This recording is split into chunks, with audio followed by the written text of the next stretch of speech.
Charts are great tools for data analysis, and Excel has a very robust charting package built in. You also might not always know which chart to use for which purpose. First of all, why even use a chart? Well, which is easier to understand? Dry data like this, or a colorful column chart like this? Now, column charts are great when you have a lot of data to look at. And let's take a look at this chart here.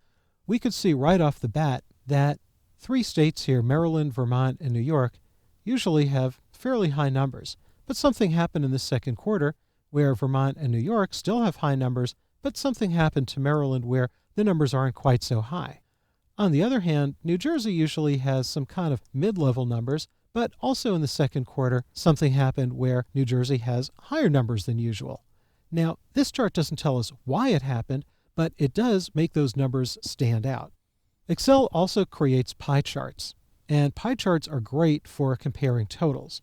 If you watch the movie in this course on absolute references, we took a grand total and we split it up into component parts by percentage. Well, that's kind of what a pie chart is. We have a whole and we've split it up into its components. And by having a nice color chart, three-dimensional, one piece pulled out, it makes the numbers and it makes the information stand out a lot more. Excel also does a good job with line charts. Line charts are good for identifying trends over time. And here we have lines going across 3 quarters of the year, and we can see what's going up and what's going down. Excel also has a type of line chart called sparklines, and they're new in the 2010 version.